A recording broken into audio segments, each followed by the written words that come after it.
So a lot of what brought our team together was a couple awesome data sets. We have,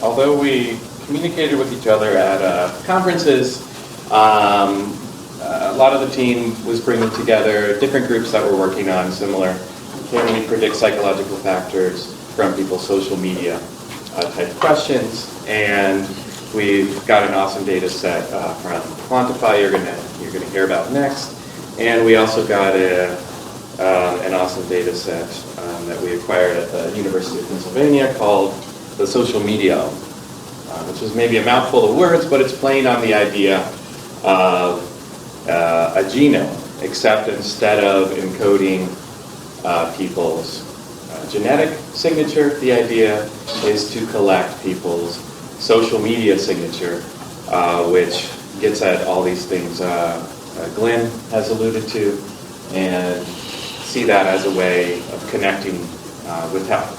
Not just mental health in this case, but that's what we focused on here. So Lyle Ungar and I actually approached Raina Merchant from the Penn Social Media Lab, and after about a year of collaborating on other projects and said, hey, it would be really cool, we don't think this data set exists, linking people's medical records to their social media. And Raina said, cool, let's try it. Let's start with a feasibility study and just see, are people willing to do this? So there's often in an academic hospital studies going on and procedures in place for people enrolling into studies. And in this case, we were asking people if they would share their social media and their medical record for research purposes. And this is where the data set ended up today. 15,000 roughly people have been approached. Out of those, roughly over half indicated that they use social media regularly. Some might not be telling the truth. And then roughly half of those agreed to participate in our study, just in the study without necessarily agreeing to share anything yet. And then out of those, a majority, 80%, agreed to share their electronic medical record and their social media. A total of about 20% conversion factor from the start. The only incentive for them was the potential to win an iPad. So what we ended up with, this is the characteristics of the sample.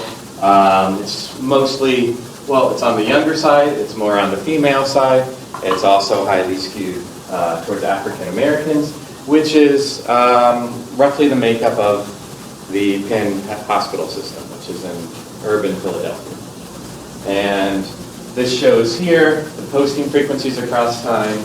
Most of the people signing up were quite frequent users of social media, roughly 1/5 posting, indicating that they post at least 3+ times a day, and over half of them at least saying they post every few days. With mental health particularly, this table goes over the numbers of people we have as of March with diagnosis of depression, anxiety, drug abuse, psychoses, suicide/ideation, and eating disorders.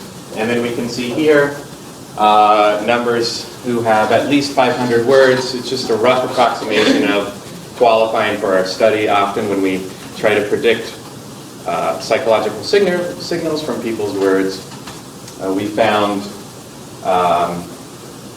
getting to about things start to get asymptotic once we have about 500 words accuracy. So that just kind of gives an idea. Roughly these numbers, though, reflect population percentages, just under 10% with diagnosis of depression and a little less with anxiety, etc. And just to give kind of an idea, this is a mock-up of the type of information we're getting about these users on the medical side. We've got an indicator of who they are, we call it study code. We have a diagnosis. This gets very specific. Mostly we work with that at this categorical level that's provided by standard categorization of their diagnosis. I should mention these are driven by Getting back to Glenn's point on gold standard, these are driven by billing. When somebody's diagnosed, how it's encoded is largely driven by billing and insurance.